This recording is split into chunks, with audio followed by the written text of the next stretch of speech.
Cher Narendra, mesdames et messieurs les ministres, mesdames et messieurs les ambassadeurs et ambassadrices, mesdames et messieurs, vous nous faites l'immense honneur de votre présence un 14 juillet qui nous rappelle les racines de notre partenariat stratégique dont nous célébrons cette année le 25e anniversaire. Il y a un peu plus d'un siècle, en 1916, c'est aussi au cœur de Paris, sur ces mêmes Champs-Élysées, qu'ont défilé les troupes indiennes, venues combattre à nos côtés dans les tranchées, mais aussi sur l'ensemble des fronts de la Grande Guerre. Et je veux vous dire l'émotion qui fut la nôtre ce matin, la grande fierté de revoir ce régiment de Pendjab. Je l'imagine aussi cet écho en Inde.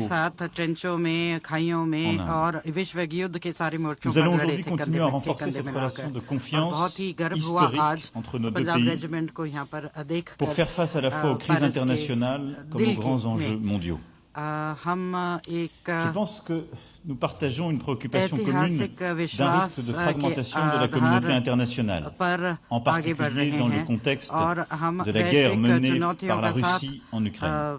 Nous avons le même objectif de chercher une paix durable et de répondre aux effets de cette guerre d'agression sur les pays les plus vulnérables, notamment en termes de sécurité alimentaire et de capacité de financement. C'était ces sujets qui étaient au cœur du nouveau pacte financier mondial que nous avons préparé ensemble et de l'agenda de Paris pour les peuples et la planète dont est issu et que nous continuerons de porter. Vous aurez aussi la grande responsabilité d'accueillir les chefs d'État et de gouvernement du G20 en septembre prochain en Inde. Et je veux aussi vous dire que la France se tiendra aux côtés de votre pays pour promouvoir la vision que nous partageons d'un ordre international juste et capable de produire les décisions nécessaires aux grands défis mondiaux. Depuis votre visite en 2017, nous n'avons cessé aussi d'agir face à l'urgence climatique. J'avais été particulièrement honoré de lancer à vos côtés en Inde, en 2018, l'Alliance solaire internationale. Elle devrait dépasser l'objectif initial d'installer 1000 gigawatts d'ici 2030. Nous pourrons aller plus loin ensemble avec nos partenaires internationaux, notamment en Asie, au Proche-Moyen-Orient et en Afrique. Nous avions aussi porté ensemble, lors de votre dernière visite, une initiative sur la lutte contre les plastiques qui désormais font l'objet d'un projet de traité international. तो ये जो दो उदाहरण हैं वो दर्शाते हैं कि हम अगर इकट्ठे काम करें तो हम सारे क्षेत्रों में नई संरचना बना सकते हैं, ना सिर्फ जहां युद्ध से बचने के लिए पर G20 COP28 और जो संयुक्त राष्ट्र के समुद्र पर सम्मेलन होने जा रहा है नीस में 2025 में, उसका आयोजन भी हम इकट्ठे कर सकते हैं।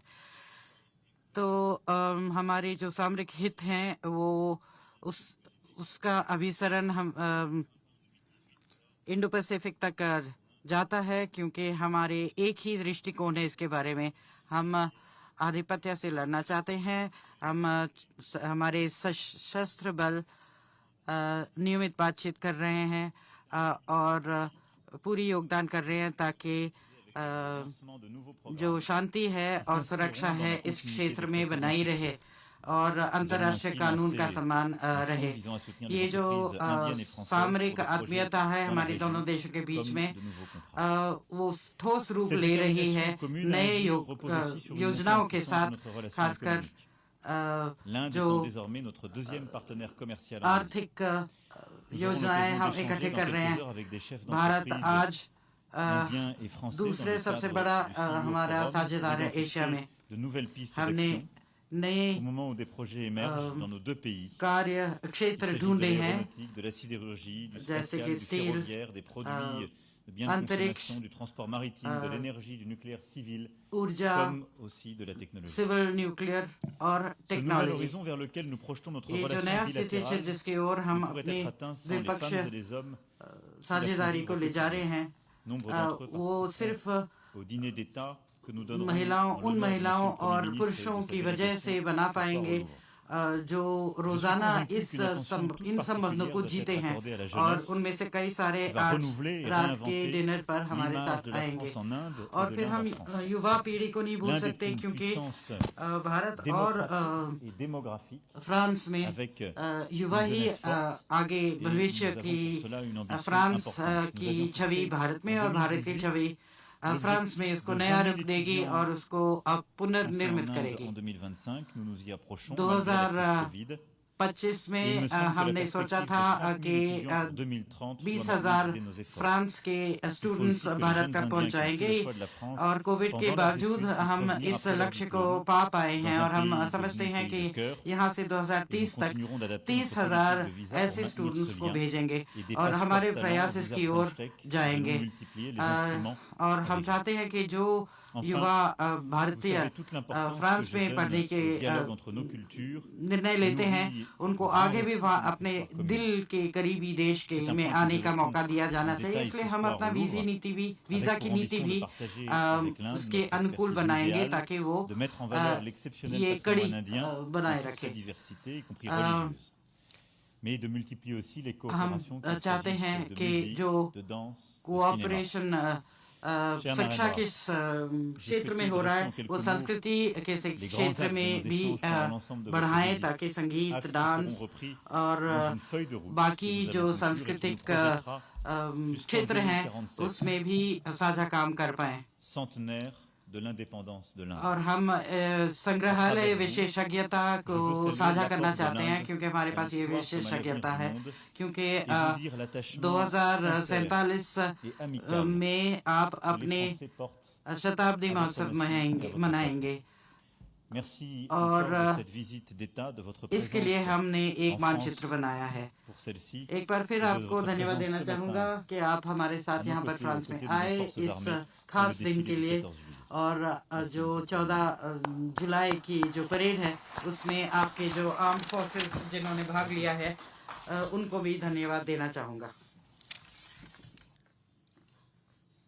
जी, और मेरे प्रिय मित्र राष्ट्रपति मैक्रो, दोनों देशों के डेलीगेट्स, मीडिया के साथियों, नमस्कार। पेरिस जैसे खूबसूरत शहर में इस गर्मजोशी भरे स्वागत के लिए मैं राष्ट्रपति मैक्रो का आभार प्रकट करता हूं। फ्रांस के लोगों को राष्ट्रीय दिवस के लिए बहुत बहुत शुभकामनाएं भी देता हूं। यह दिवस विश्व में लिबर्टी, इक्वालिटी और फ्रेटर्निटी जैसे मूल्यों का प्रतीक माना जाता है। ये मूल्य हमारे दो लोकतांत्रिक देशों के संबंधों का भी एक महत्वपूर्ण आधार है। आज मुझे इस उत्सव में मुख्य अतिथि के रूप में शामिल होने का गौरव मिला। मुझे खुशी है कि इस अवसर की शोभा और गरिमा बढ़ाने के लिए भारत की तीनों सेनाओं की टुकड़ियों ने भाग लिया। भारतीय राफेल एयरक्राफ्ट का फ्लाई पास भी हम सब ने देखा। हमारी नौसेना का जहाज भी फ्रांस के पोर्ट पर मौजूद था, यानी जल, थल, नभ हमारे बढ़ते सहयोग की एक शानदार तस्वीर हमें एक साथ देखने को मिली। कल राष्ट्रपति मैक्रो ने मुझे फ्रांस के सर्वश्रेष्ठ राष्ट्रीय पुरस्कार से सम्मानित किया। यह सम्मान 140 करोड़ भारतवासियों का सम्मान है। फ्रेंड्स, हम अपनी स्ट्रेटेजिक पार्टनरशिप की 25वीं वर्षगांठ मना रहे हैं। बीते 25 वर्षों के मजबूत आधार पर हम आने वाले 25 वर्षों के लिए रोड मैप तैयार कर रहे हैं। इसमें बोल्ड और महत्वाकांक्षी लक्ष्य निर्धारित किए जा रहे हैं। भारत के लोगों ने भी इस कालखंड में एक विकसित देश बनाने का संकल्प लिया है। इस यात्रा में हम फ्रांस को एक नेचुरल पार्टनर के रूप में देखते हैं। 2 दिनों में हमें आपसी सहयोग के सभी क्षेत्रों पर विस्तार से बात करने का अवसर मिल रहा है। आर्थिक संबंधों को और सुदृढ़ करना हमारी साझा प्राथमिकता है। Renewable energy, green hydrogen, artificial intelligence, semiconductors, cyber, digital technology जैसे अनेक क्षेत्रों में सहयोग बढ़ाने के लिए हम नए इनिशिएटिव्स की पहचान कर रहे हैं। भारत के यूपीआई यानी यूनिफाइड पेमेंट्स इंटरफेस को फ्रांस में लॉन्च करने पर समझौता हुआ है। हम दोनों देशों के स्टार्टअप और इनोवेशन इकोसिस्टम को आपस में जोड़ने पर बल दे रहे हैं। समान विचारधारा वाले देशों के साथ मिलकर हमें टेक्नोलॉजी सप्लाई चेन्स के लोकतंत्रीकरण के लिए लगातार काम करना चाहिए। क्लाइमेट चेंज और पर्यावरण सुरक्षा हमारी साझा और मुख्य प्राथमिकता रही है। इस दिशा में हमने पहले ही इंटरनेशनल सोलर अलायंस स्थापित किया था, जो अब एक मूवमेंट बन गया है। अब हम ब्लू इकोनॉमी और ओशन गवर्नेंस के रोडमैप पर तेजी से काम करना चाहते हैं। सिंगल यूज प्लास्टिक के खिलाफ हम एक साझा पहल पर आगे बढ़ेंगे। इंडियन ऑयल और फ्रांस की टोटल कंपनी में एलएनजी के निर्यात के लिए जो लॉन्ग टर्म एग्रीमेंट हुआ है, मैं उसका स्वागत है। इससे हमारे क्लीन एनर्जी ट्रांजिशन के लक्ष्यों को बल मिलेगा। अब से कुछ देर बाद हम भारत फ्रांस सीईओज फोरम में भी हिस्सा लेने वाले हैं। दोनों देशों के बिजनेस प्रतिनिधियों के साथ आर्थिक सहयोग मजबूत करने पर विस्तार से चर्चा होगी। फ्रेंड्स, रक्षा सहयोग हमारे संबंधों का एक मूलभूत स्तंभ रहा है। यह दोनों देशों के बीच गहरे आपसी विश्वास का प्रतीक है। मेक इन इंडिया और आत्मनिर्भर भारत, इसमें फ्रांस एक अहम पार्टनर है। आज हम रक्षा के क्षेत्र में भारत में नई टेक्नोलॉजी के को प्रोडक्शन और को डेवलपमेंट पर बात करेंगे। सबमरीन हो या फिर नौसेना के जहाज, हम चाहते हैं कि मिलकर केवल अपनी ही नहीं, तीसरे मित्र देशों की जरूरतों को भी पूरा करने के लिए हम काम करें। हमारी डिफेंस स्पेस एजेंसीज के बीच सहयोग बढ़ाने की संभावनाएं हैं। फ्रांस की कंपनियों द्वारा MRO facilities, spare parts, helicopter के लिए इंजन का प्रोडक्शन भी भारत में किए जाने पर हम आगे बढ़ रहे हैं।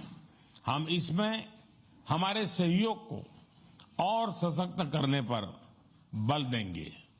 सिविल न्यूक्लियर क्षेत्र में सहयोग को आगे बढ़ाते हुए हम small and advance modular reactors में सहयोग की संभावना पर चर्चा करेंगे।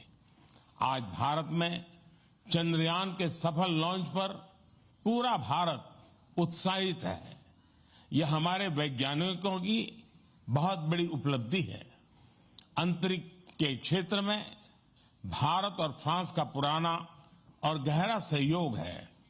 हमारी स्पेस एजेंसीज के बीच नए समझौते हुए हैं। इसमें सैटेलाइट लॉन्च सर्विसेज, समुद्र और धरती के तापमान और वातावरण को मॉनिटर करने के लिए तृष्णा सैटेलाइट बनाने का काम शामिल है। Space based maritime domain awareness जैसे क्षेत्रों में भी हम अपना सहयोग बढ़ा सकते हैं। फ्रेंड्स, भारत और फ्रांस के बीच लंबे समय से गहरे पीपल टू पीपल कांटेक्ट रहे हैं। हमारी आज की चर्चाओं से ये संबंध और मजबूत होंगे। हम फ्रांस के दक्षिण में मार्से शहर में नया भारतीय कॉन्सुलेट खोलेंगे। फ्रांस में पड़े हुए भारतीय मूल के लोगों के लिए लॉन्ग टर्म वीजा देने के निर्णय का हम स्वागत करते हैं। हम फ्रांस के विश्वविद्यालयों को भारत में अपने कैंपस स्थापित करने के लिए आमंत्रित करते हैं। दिल्ली में बनाए जाने वाले नए राष्ट्रीय म्यूजियम में फ्रांस एक पार्टनर के रूप में जुड़ रहा है। अगले वर्ष पेरिस में होने वाले ओलंपिक्स के लिए सभी भारतीय एथलीट्स बहुत ही उत्सुक है। इसके सफल आयोजन के लिए मैं राष्ट्रपति मैक्रो और उनकी पूरी टीम को शुभकामनाएं देता हूं। फ्रेंड्स, आज हम कई महत्वपूर्ण वैश्विक मुद्दों पर भी चर्चा करेंगे। इंडो पैसिफिक के रेजिडेंट पावर्स के रूप में इस क्षेत्र में शांति और स्थिरता के लिए भारत और फ्रांस की विशेष जिम्मेदारी है। हमारे सहयोग को एक रचनात्मक स्वरूप देने के लिए हम इंडो पैसिफिक कोऑपरेशन रोडमैप पर काम कर रहे हैं। Indo Pacific triangular development cooperation fund के प्रस्ताव पर भी दोनों पक्ष में ट्रायंगुलर डेवलपमेंट कोऑपरेशन फंड के प्रस्ताव पर भी दोनों पक्ष में चर्चा में है। इससे पूरे क्षेत्र में स्टार्टअप्स और इनोवेशन को बढ़ावा देने के नए अवसर खुलेंगे। भारत के इंडो पैसिफिक ओशन इनिशिएटिव में फ्रांस द्वारा मैरीटाइम रिसोर्स पिलर को लीड करने के निर्णय का हम स्वागत करते हैं। फ्रेंड्स, कोविड महामारी और यूक्रेन संघर्ष के प्रभाव पूरे विश्व पर पड़े हैं।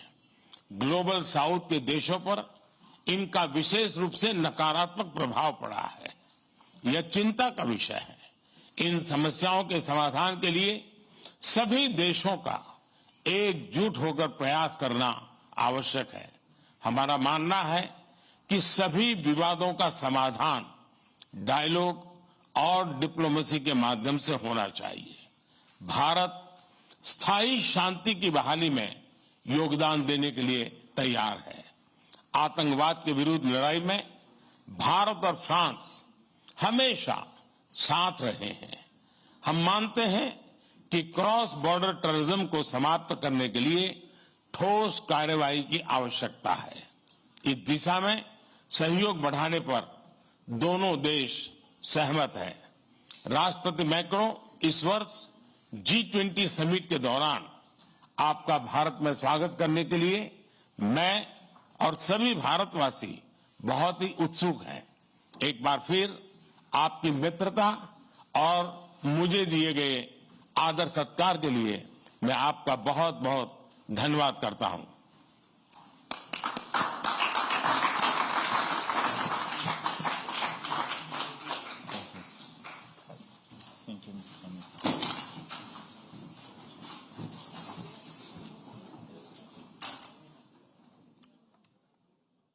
तो सीधे तौर पे हमने सुना प्रधानमंत्री नरेंद्र मोदी और फ्रांस के राष्ट्रपति इमैनुअल मैक्रों ने अपनी अपनी बात को रखा है प्रेस के सामने।